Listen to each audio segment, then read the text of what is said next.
The first thing I saw that night was flashing red lights reflecting across the lake like the whole shoreline was on fire. Rain hammered the roof of my grandfather's cabin hard enough to shake the old cedar beams, while 3 HOA security boats drifted just outside my dock with their spotlights aimed straight at my windows. Then came the pounding on my front door. Not knocking, pounding. The kind that tells you whoever's outside already thinks they own the place. I opened the door and there stood Rebecca Holloway in a white raincoat that probably cost more than my pickup truck, water dripping off perfectly styled blonde hair, like she was filming a commercial instead of trespassing on private property at 11:30 at night. Behind her stood 2 county deputies, 3 HOA board members, and half the neighborhood, holding up phones recording everything for Facebook Live. Rebecca didn't even say hello. She jabbed a manicured finger toward the lake and shouted over the storm. "Remove those barriers right now, Mr. Mercer." The deputies looked uncomfortable. The homeowners behind her looked confused. And about 200 yards across the water, every dock light in the entire HOA marina suddenly switched from white to flashing red. One by one. Blink, blink, blink. Like an airport runway shutting down. That's when the yelling really started. People on boats began shouting at each other. Somebody screamed that the marina gates wouldn't open. Another guy yelled his power pedestal just shut off. Then a county shoreline inspector stepped onto my porch holding a soaked clipboard against his chest. "Sir," he asked carefully, "did you authorize the permit suspension?" I took a sip of coffee and looked past him toward the marina. Even through the rain, I could see residents standing on their luxury docks staring at the warning lights flashing across the shoreline. Rebecca turned toward me so fast I thought her neck might snap. "You did this," she shouted. I stayed calm. Calm always scares loud people more than yelling does. "No," I said. "You did." The entire crowd went silent except for the storm. Rebecca laughed once, sharp and fake. "You expect me to believe you can shut down a federally approved marina?" I looked directly at the county inspector instead of her. Check the permit signatures. That was the moment everything changed. The inspector flipped through his paperwork under the porch light while Rebecca kept talking louder and louder, trying to stay in control. But nobody was listening to her anymore. They were all staring at me. Because here's the thing. People get nervous when the quiet guy stops defending himself and starts sounding certain. And Rebecca Holloway had no idea who she'd spent the last 2 weeks bullying. If you've ever dealt with an HOA drunk on fake power, drop a comment below because trust me, this story gets worse before it gets better. And if somebody ever tried to tell you what you could do on your own property, I want to know what happened. Because what Rebecca did to me. It started less than 1 hour after I moved into that cabin. Let me back up. 2 weeks earlier, I drove into Blackwater Cove with everything I owned packed into a 12-foot trailer behind my truck. No moving company. No welcome committee. Just me, a toolbox, and enough silence to hear the tires crunching gravel under the pine trees. After my wife Claire died, silence became the only thing I could handle anymore. Hospitals are loud. Funerals are loud. People telling you they're sorry all the time gets loud too. But the lake? The lake was quiet. My grandfather built that cabin in 1974 with his own hands after coming home from Vietnam. Small place. Green metal roof. Cedar porch. Old wooden docks stretching into the water like a finger pointing toward the middle of the lake. I grew up fishing off that dock every summer. Learned to swim there. Learned to drive a boat there. Learned that some places matter more than money. That first evening back, fog rolled low across the water while loons called somewhere out near the reeds. For the first time in almost 2 years, my chest didn't feel tight. I honestly thought maybe life was finally calming down. Then headlights rolled into my driveway. 3 golf carts. 1 black Escalade. 6 people wearing matching Navy HOA jackets climbing out like a tactical team responding to a hostage situation. Rebecca Holloway stepped forward holding a leather binder against her chest and smiled the kind of smile people practice in mirrors before ruining your life. "Mr. Mercer," she said sweetly, "we need to discuss your lake access immediately." Big mistake. I remember standing there in that gravel driveway staring at Rebecca Holloway while rainwater from my moving trailer dripped onto my boots. She smiled the whole time, but it was the kind of smile people use when they already decided they are in charge before you even speak. Behind her, the HOA board members spread out across my yard looking around like inspectors at a crime scene. One guy in a navy polo was already taking pictures of my dock with his phone. Another woman was writing notes on a clipboard. I had not even unpacked my coffee maker yet. Rebecca opened her leather binder and pulled out a stack of papers with color tabs sticking out the sides.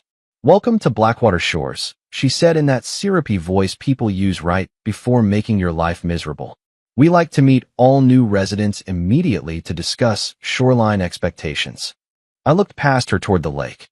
The sunset was turning the water orange behind the pine trees, and for half a second I tried pretending these people were not standing on my property acting like they owned it. "I am not inside your HOA," I told her calmly. "This cabin predates the subdivision." Rebecca gave a little laugh like I had told a cute joke. "Oh, I know all about your cabin, Mr. Mercer. But your shoreline impacts community water access, which means we need to discuss compliance." There it was. The word. Compliance. People like Rebecca love that word because it sounds official enough to scare folks before they ask questions. She walked right past me without permission and headed toward the dock. One of the board members followed her carrying a measuring wheel like they were about to survey a highway project. I felt my jaw tighten, but I stayed calm. Angry people make mistakes. Calm people collect evidence. My grandfather taught me that when I was 12 years old after a neighbor tried claiming part of our shoreline because an old fence was built 6 feet off the property line. Grandpa never yelled once. He just walked into county court with maps, tax receipts, and photographs. Took him 20 minutes to win. "Paperwork has a funny way of making loud people quiet," he used to say. Rebecca stopped halfway down my dock and pointed toward the floating marker near the mouth of my cove. "That obstruction will need to be removed immediately," she announced. "Residents have a right to kayak through this area." "No, they do not," I replied. She turned slowly like she was shocked somebody interrupted her. "Excuse me. That cove is protected shoreline. Limited access." One of the board members snorted under his breath. Rebecca crossed her arms. "According to who?" I almost smiled. That question right there told me everything. She had no idea what she was talking about. Most people around lakes think owning shoreline means you control everything touching the water. That is not how it works. Lakes in America can involve county rules, environmental restrictions, dock permits, erosion zones, flood maps, utility easements, state agencies, and sometimes federal oversight too. And Rebecca Holloway clearly thought an HOA binder outranked all of it. "According to the county permit office," I said. She stepped closer. "We already spoke with county zoning. Zoning is not shoreline permitting." That shut her up for exactly 2 seconds. Then came the smile again. "Well," she said, "I am sure we will sort all of this out together." That word "together" sounded like a threat. One of the board members suddenly pointed toward the old cedar boathouse near the edge of my property. "That structure is not HOA approved." I stared at him. "It was built in 1981. "Exactly," he replied proudly, like he had caught me doing something illegal. Rebecca flipped another page in her binder. "Our architectural committee will also need updated dock dimensions, shoreline usage reports, and proof of environmental compliance." I blinked once. "You think I need your permission to use my own dock?" "We all have to make sacrifices for community standards," she said. That was the moment I realized this was not really about safety, or kayaks, or shoreline markers. Rebecca wanted control.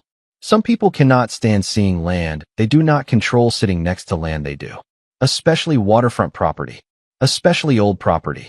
Especially property owned by somebody who does not play their game. I noticed another thing too.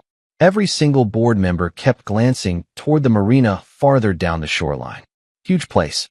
Fancy slips. Steel gangways. Private electrical hookups. At least 40 luxury docks lined up side by side. Expensive. Very expensive. Then one of them asked a question that almost made me laugh out loud.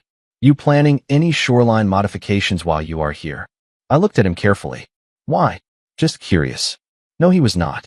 And suddenly my grandfather's old voice echoed in my head again. "When somebody wants your land real bad, find out what they are scared of losing." The next morning I woke up to the sound of boat motors. Not one boat. 5 of them.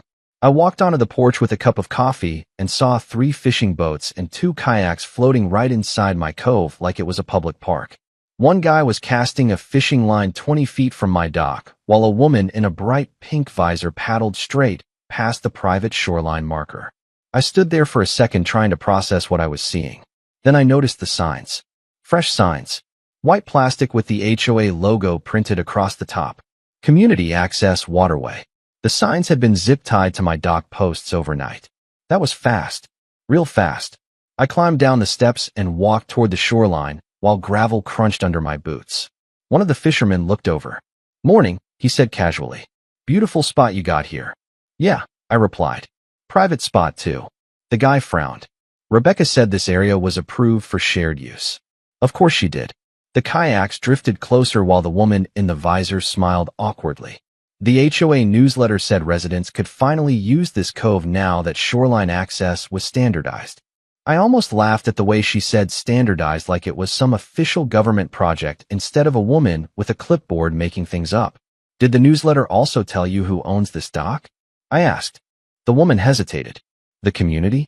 "Nope." Suddenly another engine roared across the lake. Rebecca's black Escalade rolled down my driveway, towing a small utility trailer full of bright orange buoys. She stepped out wearing white sneakers, so clean they looked allergic to dirt. Behind her came two HOA board members carrying cordless drills and more signs.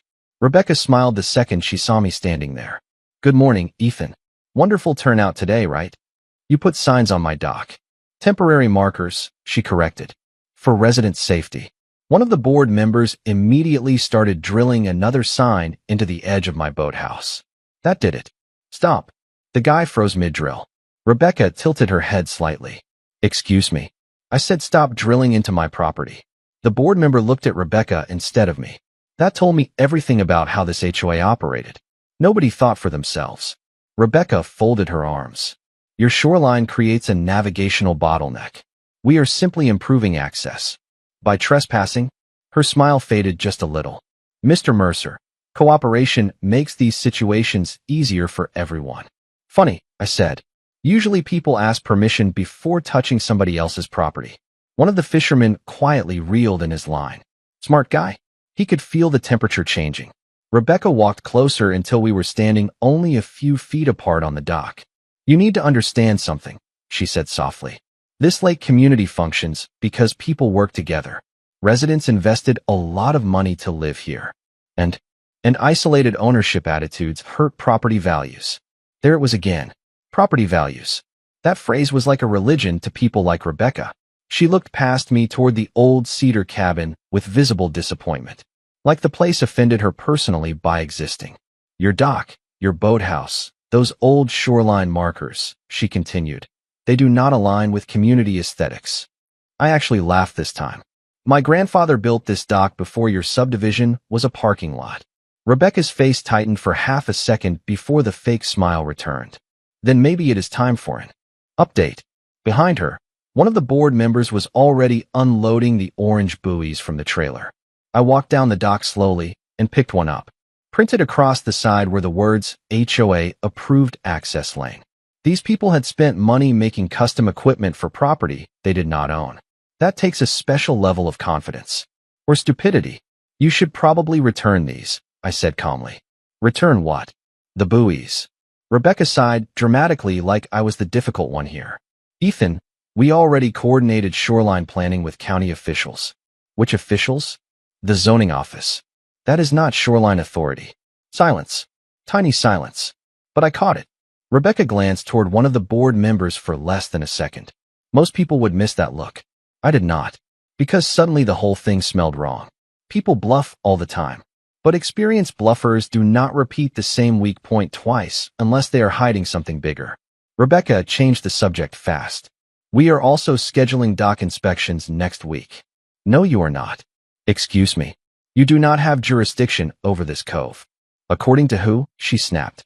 I pointed toward the waterline near the reeds where a faded metal survey pin stuck out beside the rocks.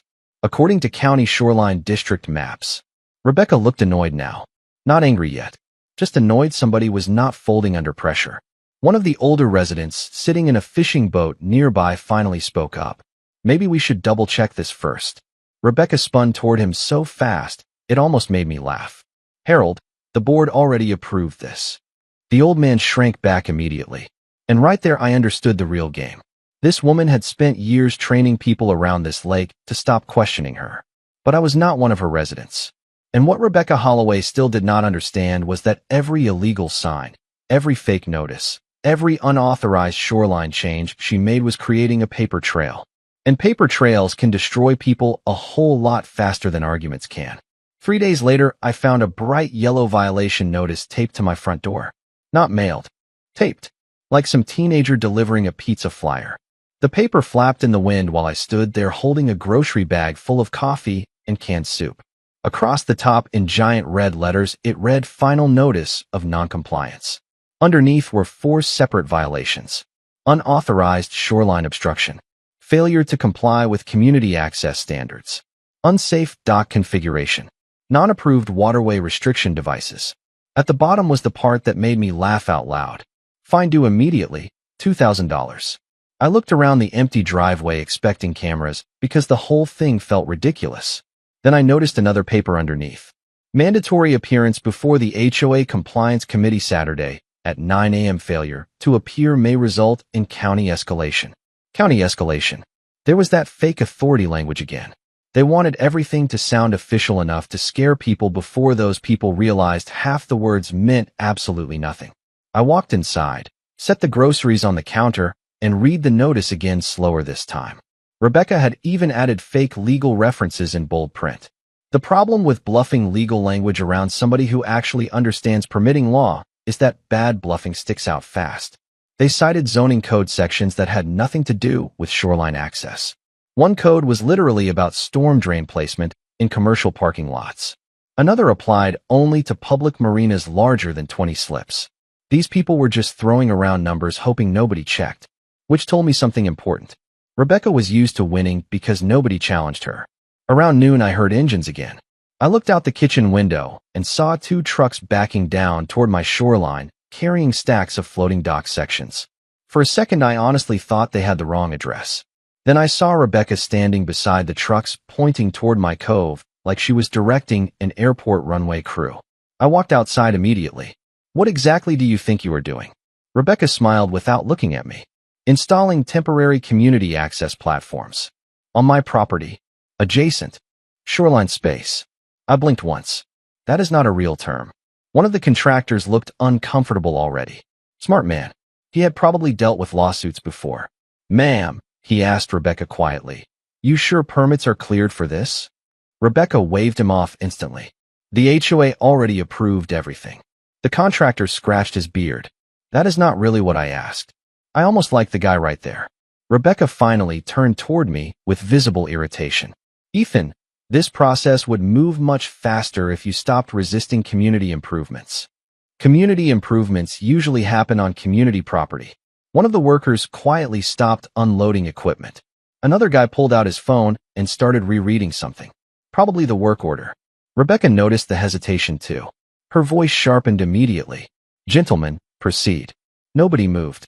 That silence hit harder than yelling. Then the contractor looked directly at me. Sir, do you own this shoreline? Yep. Any active dispute? Nope. Any written easement agreements with the HOA? Not a single one. Rebecca stepped forward so fast her sunglasses nearly slid off her face. That is misleading, and you know it. Really? I asked calmly. Show him the easement paperwork then. Silence again. Tiny silence. But this time the workers noticed it too. Rebecca opened her binder quickly, flipping pages harder than necessary. The board has already authorized expansion access rights. Board authorization is not property ownership. The contractor slowly lowered the dock section he was holding. Ma'am, he said carefully, my insurance does not cover unauthorized waterfront installation. Rebecca's fake smile cracked for the first time since I met her. Are you refusing contracted work? I am refusing unclear liability. Big difference. She looked furious now, but tried hiding it behind professionalism. Fine, she snapped. We will revisit installation after county review. The workers wasted no time packing equipment back into the trucks. One guy practically jogged to the trailer hitch.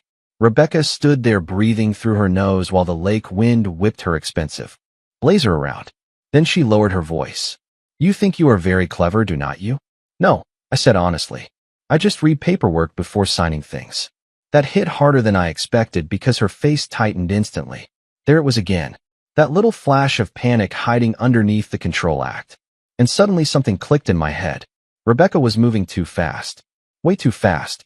Signs overnight. Fake notices. Unauthorized installations. Aggressive shoreline claims. That kind of behavior usually means one thing. Somebody is on a deadline. Then she said the sentence that confirmed it. The marina expansion hearing is in 3 weeks, she muttered before catching herself. I pretended not to notice. What hearing?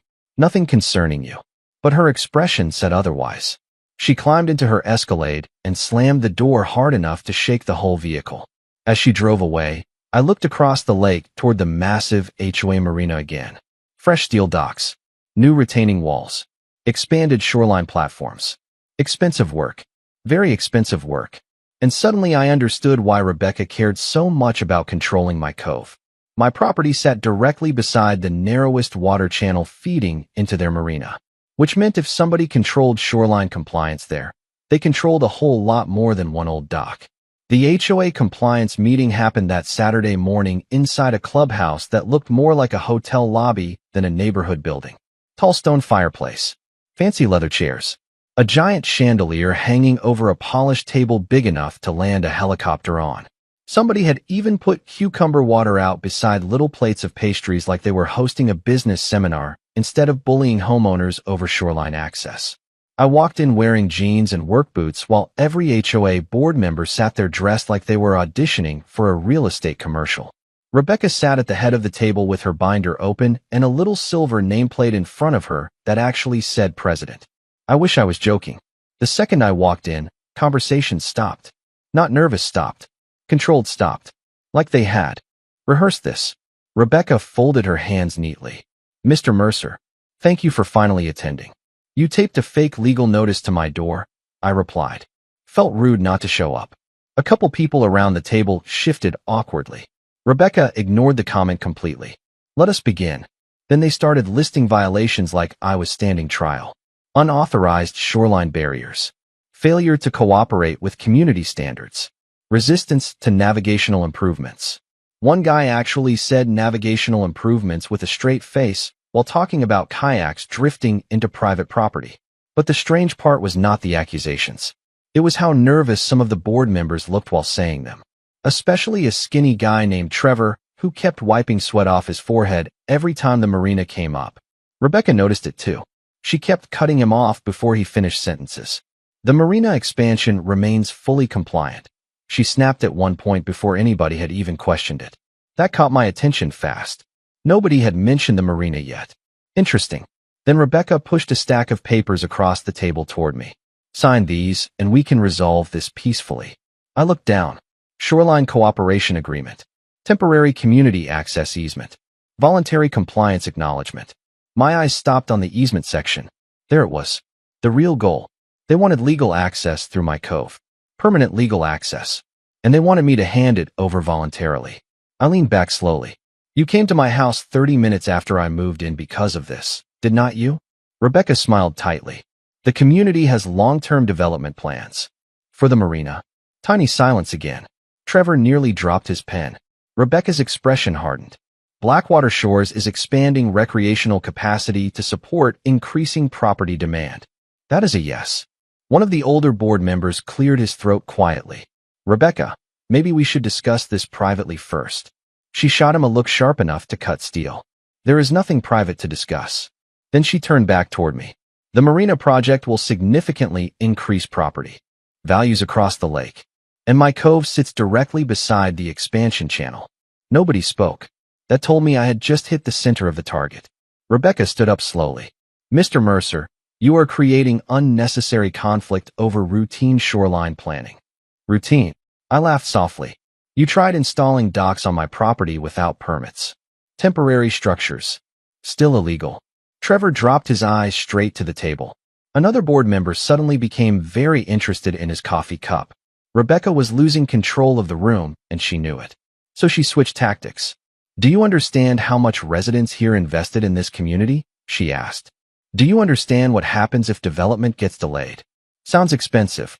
It is catastrophic. Trevor blurted out before realizing he had spoken out loud. The room went dead silent. Rebecca turned toward him slowly. Trevor. Sorry. But now I understood why everybody looked so tense. This was not just about kayaks or shoreline rules anymore. Money was involved. Big money. Probably loans too. Rebecca walked around the table and lowered her voice like we were having some private adult conversation. Ethan, let me give you friendly advice. People around this lake do not like obstacles. Funny, I said. Most property owners do not like trespassers. Her smile disappeared completely this time. You are not the first homeowner to misunderstand how these processes work. No, I replied calmly. But I might be the first one around here who actually reads permit law. That hit hard. Hard enough that Trevor looked up immediately. Rebecca stared at me for a couple seconds without speaking. Then she did something that confirmed every bad feeling I had since arriving at the lake. She asked a question very carefully. What exactly did you do before moving back here? There it was. Not who are you? Not what do you want? What did you do? Because suddenly she realized maybe she had not researched me nearly as well as she thought. I smiled slightly. Engineering work. What kind? Shoreline infrastructure. Trevor went pale. I noticed it instantly. Rebecca noticed it too. And for the first time since I met her, I saw actual fear flicker behind her eyes. Tiny, fast, but real. Then she recovered and forced a laugh. Well, she said loudly to the room, I am sure we all appreciate Mr. Mercer's enthusiasm for lake management. Nobody laughed with her. Not one person. Because deep down they were starting to realize something dangerous. The quiet guy they had been trying to intimidate might know more about that lake than all of them combined. And if that was true, then every shortcut Rebecca Holloway had taken around the shoreline might suddenly become a very serious problem. The Monday after that meeting, I drove straight to the county records office 30 miles away in Millfield. Old brick building. Smelled like dust, printer ink, and burnt coffee. The kind of place where people solve problems quietly with paperwork instead of screaming on Facebook. I had spent enough years around shoreline permitting to know one thing for sure. When somebody moves that aggressively around waterfront development, there is always something ugly buried underneath the permits. Always. The woman at the records counter looked up over her glasses when I walked in carrying my notebook. Can I help you? Need shoreline filings for Blackwater Shores Marina expansion. She sighed immediately. You and everybody else. That got my attention fast. Busy project? Let us just say there have been complaints. Interesting. Very interesting. She pointed me toward a computer terminal near the back wall. Public records are all digital now. Permits, variance requests, environmental reviews, all of it. I sat down and started searching. 15 minutes later, I already found the first problem. The marina expansion permit was filed as a minor shoreline modification. Minor. That was insane. They were adding 28 new dock slips, extending retaining walls, and dredging part of the inlet channel. Nothing about that was minor. Then I noticed something even stranger. The approval chain skip 2 required environmental review signatures. My stomach tightened a little. Nobody accidentally skips environmental review on a lake project this size. That takes effort. I kept digging. Easement requests. Utility maps. Erosion control filings. And suddenly a name kept appearing over and over again. Holloway Development Holdings. Not the HOA. A private development company. Rebecca was not just protecting neighborhood property values. She was financially connected to the expansion project itself. There it was. The real engine underneath all this fake HOA nonsense. I leaned back slowly in the old plastic chair while fluorescent lights buzzed overhead. The marina was not about recreation. It was about resale money. Bigger marina. Bigger boats. Higher property prices. More luxury buyers. And my cove sat directly beside the only safe expansion route into deeper water. Suddenly, every weird thing Rebecca had done made perfect sense. She was not trying to control one homeowner. She was trying to secure shoreline access before somebody noticed the expansion depended on property she did not own. A voice behind me nearly made me jump. You picked one hell of a project to research. I turned and saw a heavy-set man in his 60s holding a paper cup of coffee. County badge clipped to his belt. Sorry. He nodded toward my computer screen. Blackwater Shores. That marina file has been giving everybody headaches. You work shoreline compliance? Used to, he said. Retired last year. Then he squinted at me for a second. Wait. Mercer? Oh. Yeah. The man laughed softly. Well, I will be damned. Ethan Mercer. I recognized him a second later, too. Bill Cranston. We worked together years ago reviewing floodplain projects near the River District. Good guy. Smart guy. And more importantly, the kind of county employee who hated shortcuts. Bill pulled up a chair beside me. What are you doing mixed up with Rebecca Holloway? Trying to figure that out myself. Bill looked around carefully before lowering his voice. Word around county offices is she has been pushing people hard on that marina project. How hard? Calls, meetings, political pressure, the usual. Any illegal pressure? Bill gave me a long look over the rim of his coffee cup. You asking officially or realistically? That answer told me enough already. He pointed toward the permit files on screen. You noticed the missing review chain. First thing. Yeah. Funny thing about that. What? The original environmental review flagged shoreline congestion risks near your cove. I stared at him. My cove specifically? Yep. Bill tapped the monitor with one thick finger. Project could not expand legally without secondary access clearance. There it was. The whole game sitting right in front of me. Rebecca did not just want my shoreline because she was controlling. She needed it. Needed it badly enough to risk fake notices, illegal dock installations, and trespassing. So how did they get approved? I asked quietly. Bill snorted. That is the interesting part. They technically did not. Cold little chill right down my spine. Explain. Temporary conditional authorization, he said. Pending final shoreline review. Who handles final review? Bill gave me the weirdest look. You serious? Then it hit me. I almost laughed right there in the records office. Because 3 years earlier, before Claire got sick, I had helped redesign part of the county shoreline review process as an outside consultant. Not zoning. Not building permits. Shoreline infrastructure compliance. My review credentials were still active in the county system because nobody ever removed them after I left consulting work. Which meant one very important thing. Final marina approval still routed through the exact review authority Rebecca never bothered checking. Mine. Bill was still talking when I stopped hearing half the words. Probably assumed you moved away permanently. County outsourced most review work after budget cuts.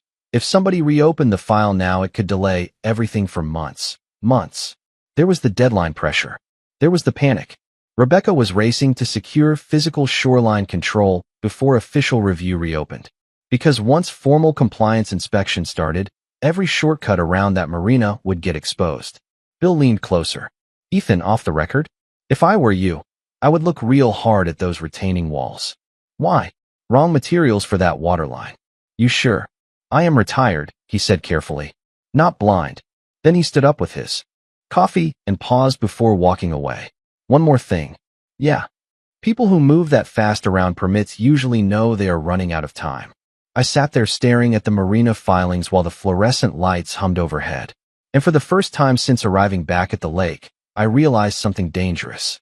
Rebecca Holloway was not trying to scare me away anymore. She was trying to beat the clock. When I got back to the cabin that afternoon, somebody had already been on my property again. I knew it before I even stepped out of the truck. One of the shoreline markers near the reeds had been knocked sideways into the mud, and fresh tire tracks cut across the grass beside my boathouse. Rebecca was getting sloppy now. Sloppy people make evidence. I walked down toward the dock slowly while the evening wind pushed small waves against the old cedar posts. Then I noticed something sitting on my porch table. A fruit basket. I am serious.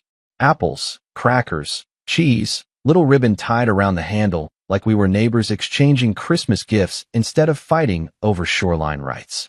There was also a handwritten card. Hope we can move forward together for the good of the community. Rebecca Holloway. I laughed so hard I scared a bird out of the pine tree beside the cabin. That right there told me she was nervous. People do not switch from threats to gift baskets unless pressure is building somewhere behind the scenes. Then I spotted the second thing on the porch. A sealed envelope from County Planning Services. That got my attention immediately. Inside was a notice for public review hearings regarding the Blackwater Shores Marina expansion. Thursday night. 3 days away. Well now, suddenly the timeline made sense. Rebecca was desperate because final review was finally moving forward, which meant all the fake shoreline claims and HOA pressure campaigns were not random at all. She was trying to create the illusion that community access through my cove already existed before county inspectors looked too closely. Basically, if she could make something illegal look normal long enough, maybe nobody would question it later. Happens more often than people think. That evening I sat at my kitchen table with permit maps spread everywhere while rain tapped softly against the windows. Claire used to joke that I treated engineering drawings like treasure maps. Maybe she was right. Because the deeper I looked, the uglier things became. The retaining walls around the marina were approved for low-wake shoreline conditions only. But the expansion plans increased boat traffic through the narrow channel beside my cove by almost 300%. That kind of pressure changes water movement, erosion patterns, dock stress loads, shoreline stability. In plain English, they built expensive lakefront infrastructure using the wrong assumptions. And if county reviewers officially reopened hydraulic analysis, the entire project could freeze overnight. I was still staring at the maps when headlights swept across my windows. Not Rebecca this time. Trevor, the nervous HOA board member from the meeting. He climbed out of his sedan, looking like a man arriving for a hostage exchange. "I should not be here," he said before I even opened the door. Probably true. He glanced over his shoulder toward the dark road. "Can I come in?" 5 minutes later, he sat at my kitchen table gripping a coffee mug with both hands while staring at the permit maps spread across the wood. "You really know this stuff," he muttered. "Yeah." Trevor swallowed hard. "Rebecca told us you were just some retired homeowner trying to block progress. And now I think she lied about a lot more than that." There it was. Cracks inside the machine. I stayed quiet and let him talk. Nervous people fill silence fast. "The board approved emergency funding 6 months ago for marina expansion prep," he admitted. "Rebecca said permits were basically guaranteed." "Were they?" Trevor shook his head slowly. "I do not think so anymore." He rubbed his face hard. "There are loans involved, Ethan. Huge loans. Contractors already got paid deposits. Homeowners bought premium marina memberships before construction even finished, based on permits that were not finalized." Trevor looked sick. "You understand why she is panicking now?" "Oh, I understood perfectly. Rebecca Holloway had built an entire financial machine on top of approvals she did not fully control. And if county compliance failed, the fallout would hit everybody around that lake." "Trevor," I asked carefully, "did the board know they needed secondary shoreline authorization?" Silence. Long silence. Then came the answer. "Rebecca said your property was already under cooperative review." I leaned back slowly. There it was. She lied to her own board too. Trevor looked miserable now. "I did not know she was filing notices against you, or trying to install access docks." "You knew enough to stay quiet." That one landed hard. He looked down immediately. "People around here are scared of her." "Why?" "Because she controls everything." I almost corrected him right there. But I did not. Because the smartest thing you can do when somebody underestimates real authority is let them keep talking. Trevor finally looked up again. "What happens if county review fails?" "Depends how bad the violations are. Worst case." I looked toward the marina lights glowing across the water through my kitchen window. "Permit suspension." Trevor went pale again. "That would bankrupt the HOA. Not my decision." "Rebecca says you are trying to destroy the community." I laughed quietly. "No. Rebecca is trying to save herself." He sat there absorbing that for a while. Then he pulled a folded document from his jacket pocket and slid it across the table toward me. "Internal HOA planning memo." My eyes scanned the page once, and my stomach tightened immediately. "Future phase development options. Expanded luxury dock corridor. Shoreline acquisition opportunities." My property was highlighted in yellow. Estimated value increase after channel access acquisition, $11.4 million. There it was. The real number underneath all the fake smiles and community speeches. $11 million. Trevor looked ashamed. "I thought you should see it before Thursday."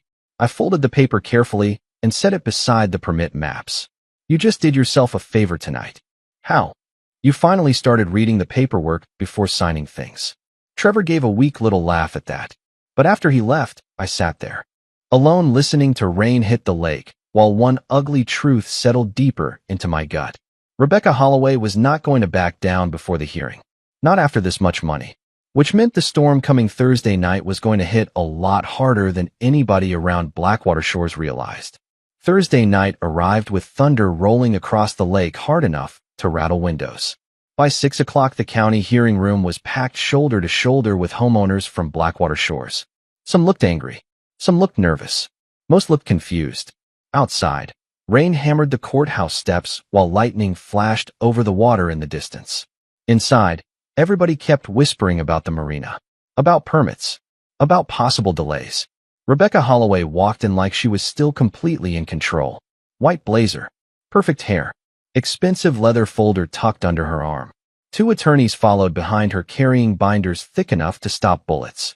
She smiled at residents like a politician during election season, shaking hands, and promising everything was just a routine clarification. But I noticed something important right away. Trevor would not even look at her anymore. Neither would two other board members. Cracks in the wall were spreading fast. I stayed near the back of the room, quietly drinking courthouse coffee that tasted like burned dirt. No speeches. No dramatic entrance. People like Rebecca expect loud enemies. Calm ones make them nervous. The county review panel sat behind a long wooden desk under fluorescent lights. Planning director, shoreline inspector, environmental compliance officer, 3 county commissioners. And sitting near the end was Bill Cranston wearing a gray raincoat with his retired county badge clipped casually to his belt. Rebecca noticed him too. Her smile twitched for half a second. Then the hearing started. For the first 20 minutes, everything sounded painfully boring. Permit summaries, shoreline impact language, drainage reports, typical government meeting stuff. Rebecca's attorneys kept using words like revitalization and economic enhancement while giant marina renderings glowed on projector screens behind them. Fancy docks, luxury boat slips, smiling families kayaking under sunsets that looked fake enough to belong on yogurt commercials. Then came the problem. The environmental compliance officer cleared his throat and adjusted his glasses. Before final authorization proceeds, unresolved shoreline access concerns require clarification. Rebecca stood immediately. Those concerns are already under cooperative review. There it was again. Cooperative review. Same lie. Same bluff. One commissioner frowned. With whom? Rebecca answered too fast. Adjacent shoreline stakeholders. Names. Tiny pause. Tiny dangerous pause. The Mercer property. Every head in the room turned toward me at once. Rebecca smiled politely, like we were partners working together on some community improvement project. Mr. Mercer and the HOA have been in active discussions regarding shared access opportunities. I almost laughed out loud. Instead, I stood slowly from the back row holding nothing but a thin manila folder. No, we have not. Silence dropped over the whole room. Rebecca's smile froze. One commissioner looked confused already. Sir, please identify yourself for the record. Ethan Mercer. I walked calmly toward the front while thunder shook the courthouse windows again. Rebecca's attorneys started whispering to each other immediately. Good sign. Very good sign. I stopped beside the projector screen and set my folder down. For clarity, I said calmly, the HOA attempted unauthorized shoreline installations on my property less than 72 hours ago. Murmurs exploded across the room. Rebecca jumped in instantly. That is completely misleading. Really? I opened the folder and slid photographs across the county desk. Bright orange HOA access buoys sitting on my dock. Contractors unloading unauthorized floating platforms. HOA signs zip-tied to private shoreline markers. Time-stamped. Dated. Documented. The room got very quiet after that. One commissioner leaned forward slowly. Mrs. Holloway, did your organization attempt construction activity without finalized shoreline approval? Rebecca forced a laugh. Temporary placement preparations are common during pre-development phases. On private property, another commissioner asked. No answer. Her attorneys suddenly looked a lot less comfortable now. Then the shoreline inspector spoke up. There is also the issue of incomplete environmental review routing. That landed like a grenade in the room. Rebecca's expression changed immediately. Not angry anymore. Alarmed. The inspector clicked another file onto the projector screen.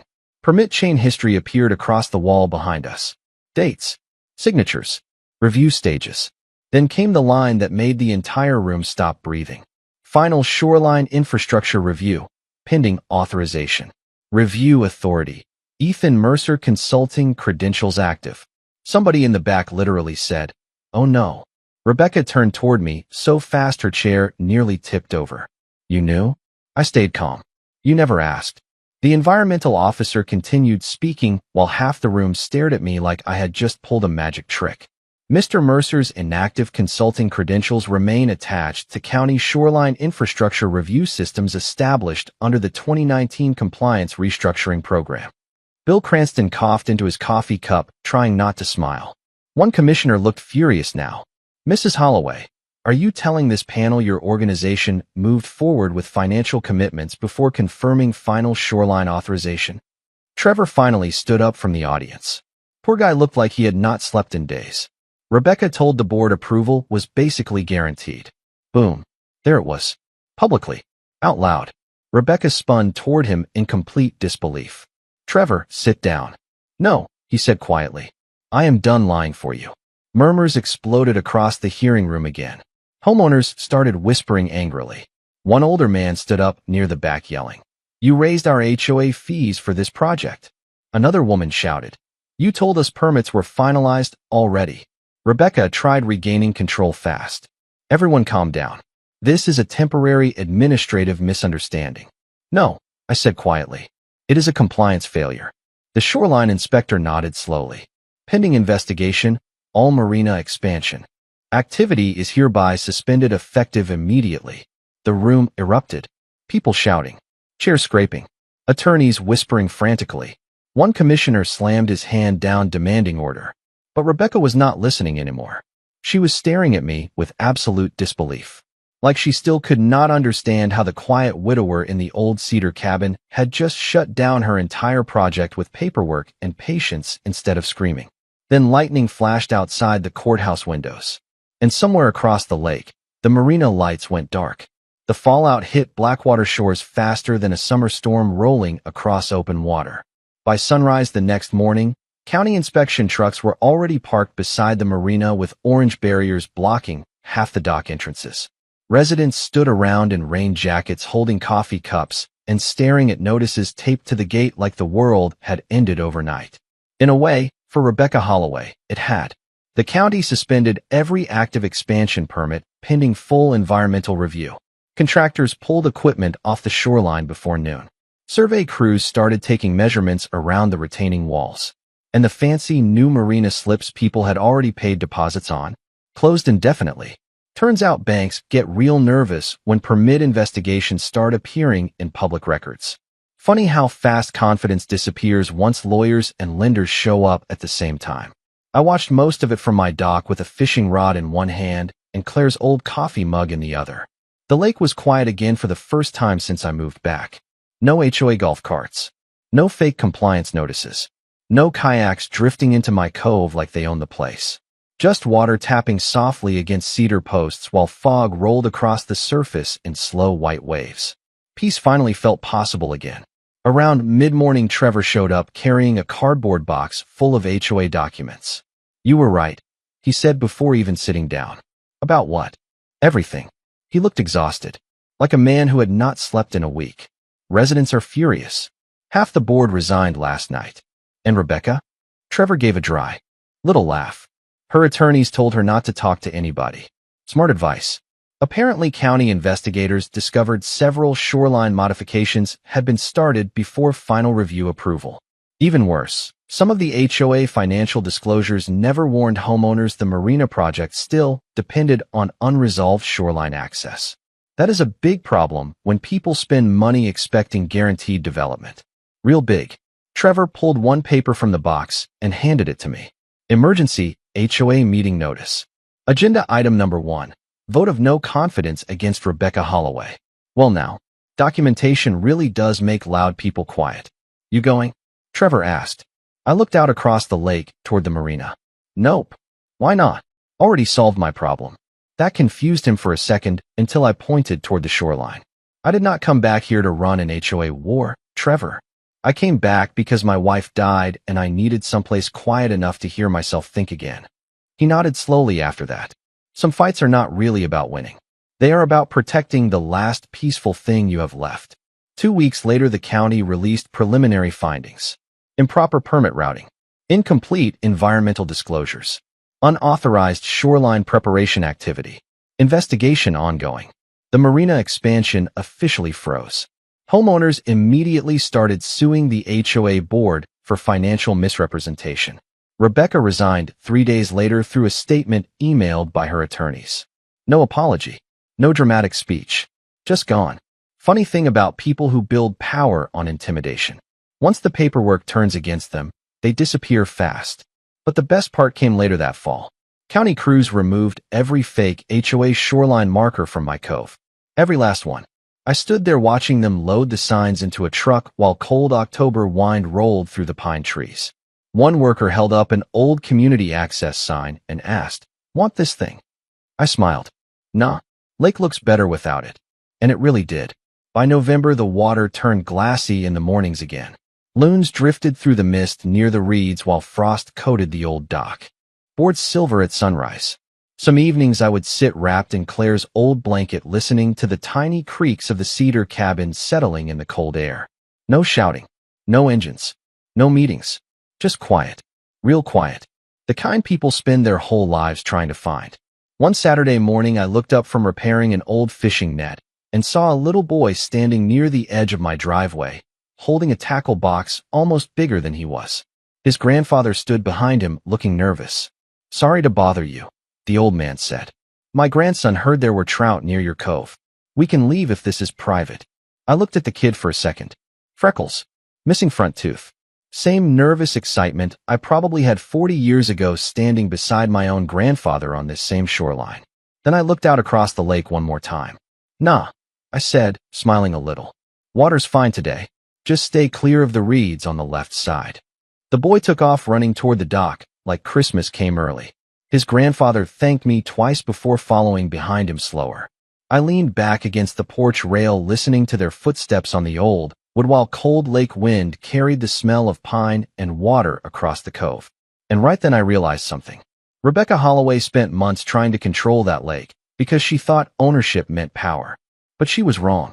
Real ownership is responsibility. It is protecting something without needing to dominate everybody around it. It is knowing the law well enough not to fear people who pretend they are above it. And most of all, it is understanding that calm people with evidence usually win against loud people with ego. The lake taught me that a long time ago. Rebecca just learned it the hard way.